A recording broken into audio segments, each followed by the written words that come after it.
लानत है ऐसे मुस्लिम मुल्कों पर, थूकता हूं मैं ऐसे मुस्लिम मुल्कों पर। मुझे फख्र नहीं है 57 मुल्क होने का, मैं अकेला ही भला था, वो अंधेरा ही भला था कि सही राह पे थे। रोशनी लाई है मंजिल से हम दूर हमें, इसलिए मुझे ये रोशनी नहीं चाहिए। आप गिनाइए मत, सिया है और बहरीन है, अम्मान है, कतर है, मस्कत है, अबूधाबी है, पर लानत है इन मुल्कों पर। आएगा तो मारूंगा, आएगा तो मारूंगा। 15 दिन हो गए, कब मारेगा भाई?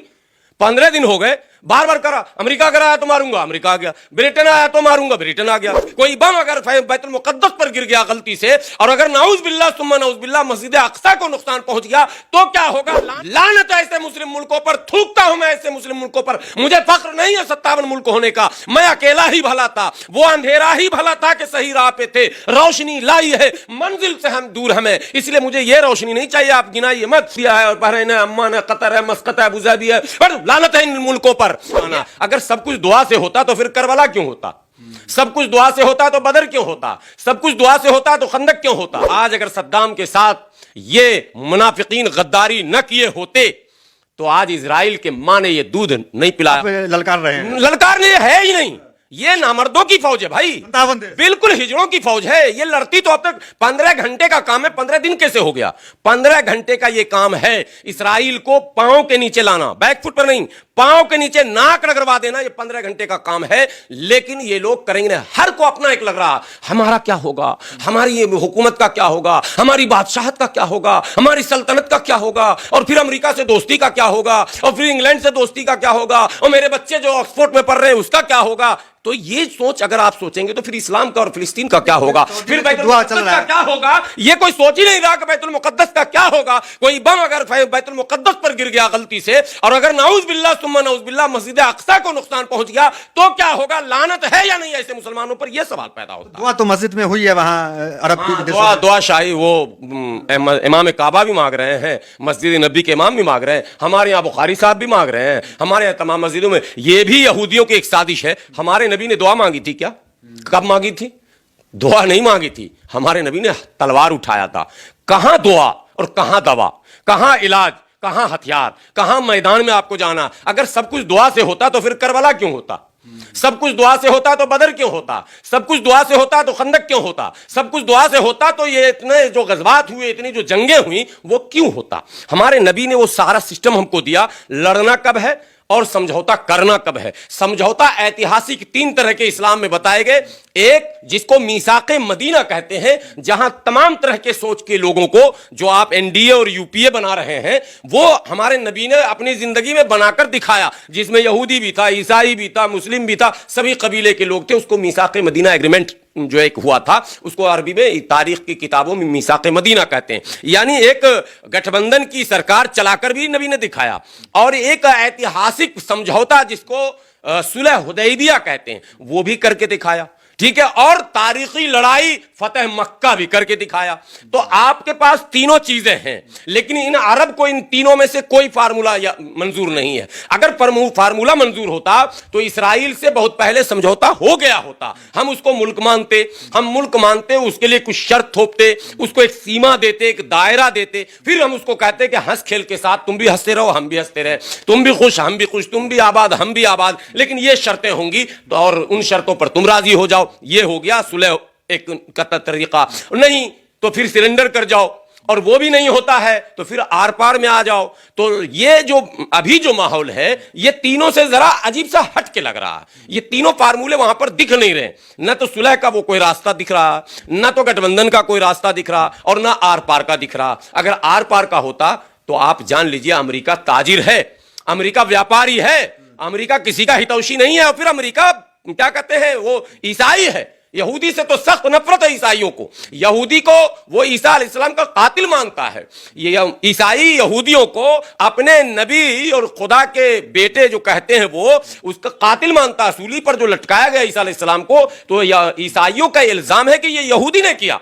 तो वो यहूदी से तो इतनी बड़ी दुश्मनी ईसाइयों की है कि उतनी बड़ी दुश्मनी तो हमारी भी नहीं है यहूदियों से।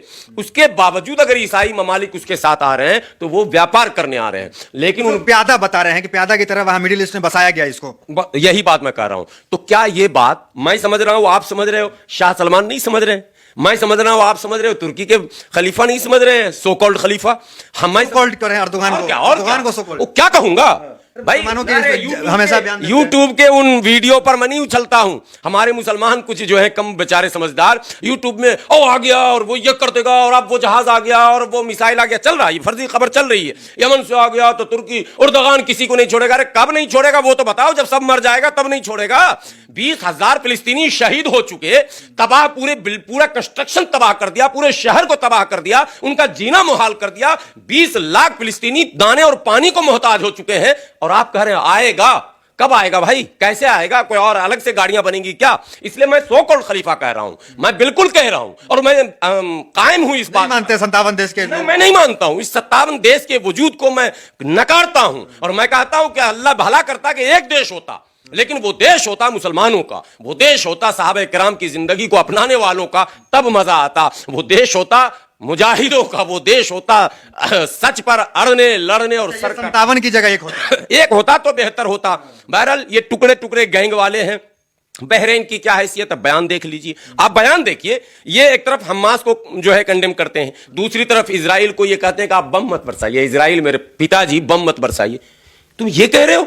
कतर देख लीजिए, बीच बिचाव शुरू कर दिया। की मीटिंग तो हुई है ना? नहीं, कतर पिद्दी नहीं, पिद्दी का शुरू हुआ। भारत में कोई घटना घटी, वो भारत की घटना थी। अब भारत के सामने पूरा अरब समाज आएगा। 140 करोड़, पूरा अरब मिलाकर 40 करोड़ है, पता है ना आपको? पूरा अरब 40 करोड़ है और भारत अकेले 140 करोड़ है। भारत में कोई घटना घटी, नबी की शान में गुस्ताखी की गई। कतर ने धमकी देना शुरू किया भारत को, अब दे धमकी बाप को। भाई वो तो हमारे देश का मामला था, हमारे यहां अदालतें हैं, हमारे यहां बहस हुई इस पर, हमारे यहां हंगामा हुआ, इस पर मुकदमा हुआ, सब कुछ हुआ। हम अपना देख लेंगे, राजनीति कर रहे हैं। तेरी हैसियत भी नहीं थी, फिर तूने बयान दिया। और भारत के कुछ पिद्दू मुसलमान जो हैं वो उछल रहे थे, कतर ने बोल दिया। अबे तू पता ही नहीं तुम्हें कतर की हैसियत क्या, कतर की औकात क्या। आज फिर वही हरकत हो रही है, ये बोल दिया वो बोल दिया। न कतर की हैसियत, न बहरीन की हैसियत है, न ओमान की हैसियत है, न मस्कत की हैसियत है, न यूएई की हैसियत। आपको सद्दाम हुसैन क्यों याद आए, इराक क्यों याद आए? आज यही तो मैं कह रहा हूं, आज अगर सद्दाम के साथ ये मुनाफिकीन गद्दारी न किए होते तो आज इजराइल के मां ने ये दूध नहीं पिलाया होता कि उसकी हिम्मत होती कि वो इस तरह के हमले करता। सद्दाम वो शेर का नाम था जिसने पूरी तरह से इजराइल के फौजी ताकत को नापना शुरू किया था और उसी अंदाज में अपनी फौजी ताकत को बढ़ाना शुरू किया था। हालांकि ईरान उसी रास्ते पर है, लेकिन ईरान मशकूक है, डाउटफुल है, ईरान क्लियर नहीं हो पाता। ईरान की बातों में उलझने के बाद ऐसा लग रहा है क्लियर कट कोई मैसेज नहीं है। आपको क्लियर होना ही पड़ेगा, आर या पार, बीच बिचाव। जैसे सऊदी अरबिया को या तो आर पार मानना चाहिए, नहीं तो इसके अच्छे दोस्त थे। अरे भाई शाह सलमान के अच्छे दोस्त मोदी जी भी हैं, अच्छे दोस्त इनके वो अमेरिका का दलाल भी है जो बाइडेन। तो इनको तो चाहिए बात करना जो बाइडेन से, ना आप पटाने लायक। फर्स्ट एड दे रहे हैं वहां पे। हम अब यही चीज है, यही भारत में भी ये बीमारी है। दंगे फसाद होंगे, हमारी तंजीमें जो है वो राशन भेजेंगी, पानी भेजेंगी। हम दायमी हल चाहते हैं, अस्थाई निदान होना चाहिए और अस्थाई निदान के लिए आपके पास रोड मैप का होना बहुत जरूरी है। इजराइल की जो तस्वीर ये बताई जाती है कि बहुत ताकतवर है, छोटा अमेरिका है, इस और तमाम मिडिल ईस्ट जो है उससे डरते हैं, लेकिन वही एक संगठन है लेबनान का, वहां पे चुनाव लड़ती है हिजबुल्लाह जो है उसे 2006 में हराया। जिस तरह से अभी फिलिस्तीन में आर्मी वहां पे रहती है फिलिस्तीन में, उसी तरह लेबनान में भी इजराइल की आर्मी रहती थी, लेकिन अब वहां से 2006 में आजादी मिल गई। लेबनान एक आजाद मुल्क है, तो 2006 में लेबनान ने हराया एक छोटा सा मुल्क है जो नक्शे में दिखता भी नहीं है सही से। लड़ाई में भी लेबनान ही मोर्चा संभालेगा। इस लड़ाई में भी हिजबुल्लाह ही इसके दांत खट्टे कर सकता है, दूसरे किसी में दम नहीं है। 2006 में हारे हैं। मैं कह रहा हूं इस लड़ाई में भी अभी 15 दिन तक खिंच गया, यह हिजबुल्लाह का दम था। ये किसी सऊदी का दम नहीं है, तुर्की का दम नहीं, ईरान का दम नहीं। ईरान देखिए पीछे से भले ही मदद मिल रहा हो, दुनिया कहती है कि पीछे से मिल रहा है, किसी को तो कहीं ना कहीं से मिलता ही है मदद, लेकिन लड़ाका जो है वो तो हिजबुल्लाह का ही है। जवान शहादत देने का जज्बा जो है वो तो उनके अंदर है, वो तो इनके अंदर नहीं है। ये तो मौत से डर रहे हैं सऊदी के लोग मौत से डर रहे हैं और हिजबुल्लाह मौत को अपने हाथ पर सजा कर ले रहा। आ जाओ भाई, जान देने के लिए तैयार हूं, लेने के लिए तैयार हूं।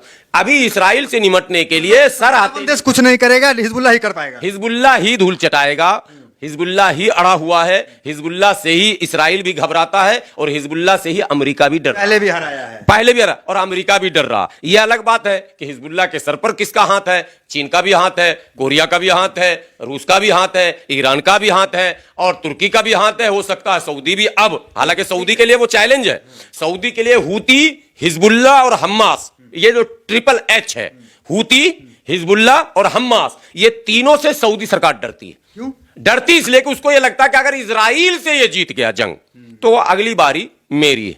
और ये बात आपको मैं कैमरे पर कह दूं, तालिबान जब आया था तब भी पाकिस्तान डर रहा था कि अगर अमेरिका से निमट लिया तो अगली बारी मेरी है। पाकिस्तानियों, अगली बारी तुम्हारी ही है। तुम्हारा परमाणु उस तालिबान को रोक नहीं पाएगा, उसका क्षेत्र विस्तार होगा और पाकिस्तान पे 100% कब्जा होगा। ये एडवांस में मैं आज बोल रहा हूं, तालिबान का कब्जा पाकिस्तान पर होगा। तो आतंकवादी बताया जा रहा था, अब नहीं आतंकवादी कोई बताएगा ना, अब तो मुल्क का मालिक है वो, अब तो बादशाह है, अब तो रिश्ते सबके हो रहे हैं, अब तो क्या एम्बेसी खोले जा रहे हैं, अब तो बहुत कुछ डील हो रहा है, सब डील हो रहा है। तो अब तो वो आर्टिफिशियल नदी बना रहा, वो बहुत कुछ बनाएगा। और आपको मैं बताऊं, सबसे पहले पाकिस्तान पर तालिबान का कब्जा होना बहुत जरूरी है। जब तक पाकिस्तान पर तालिबान का कब्जा नहीं होगा तब तक बैतुल मुकद्दस का मसला भी हल नहीं होगा। इसलिए कि ये दोगले हैं जो अभी हुक्मरान हैं, ये एक बार अमेरिका की तरफ भी देखते हैं, इंग्लैंड की तरफ भी देखते हैं, ऑस्ट्रेलिया की तरफ, फिर एक बार बैतुल मुकद्दस की तरफ देखते हैं। हमारा कहना, जब रुख काबा शरीफ की तरफ हो गया तो हो गया, अगर जरा सा भी मुड़ा तो नमाज गई तुम्हारी।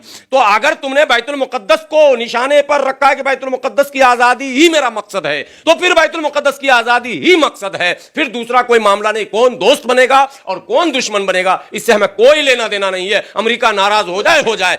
इस लड़ाई में इजराइल कमजोर पड़ा है, क्योंकि जिस तरीके से अमेरिका से मदद मांगी जा रही है, सैन्य मदद की अपील कहा गया है कि इजराइल भेज भी दिया, हाँ भेज दिया उसने, तो क्या कमजोर पड़ा है हिजबुल्लाह, हमास, इन लोगों ने टक्कर दिया, कमजोर हुआ? अगर अमेरिका फौजी मदद न करता और जो बेड़ा लाकर खड़ा किया है, क्योंकि इजराइल की तस्वीर दिखाई जाती है बहुत बड़ा है, जो भूमध्य सागर में अमेरिका ने अपने सारे बेड़े लाए हैं, ये इस बात का प्रमाण है कि इस अब की लड़ाई में इजराइल बैकफुट पर है। और इजराइल की ताकत को हिजबुल्लाह हमास ने नाप लिया, यह बात जान लें। एक नई खबर और भी आ रही है कि फिलिस्तीन के राष्ट्रपति से प्रधानमंत्री जी की बातचीत फोन पर हुई। फिलिस्तीन के राष्ट्रपति कैसे हो जाएंगे जब वो राष्ट्र ही नहीं है? तो यह सवाल है या नहीं? पहले तो किसी भी राष्ट्रपति के लिए राष्ट्र होगा तभी तो राष्ट्रपति होंगे। तो फिलिस्तीन को राष्ट्र अगर आप मानेंगे तभी तो फिलिस्तीन के कोई राष्ट्रपति कहलाएंगे। हालांकि वो निर्वासित हैं, जो फिलिस्तीन के राष्ट्रपति है वो फिलिस्तीन में नहीं है। फिलिस्तीन की धरती पर तो हिजबुल्लाह है और पूरा कंट्रोल हिजबुल्लाह का है, हमास वही हमास का है। फिलिस्तीन के पूरे हलके पर जो कंट्रोल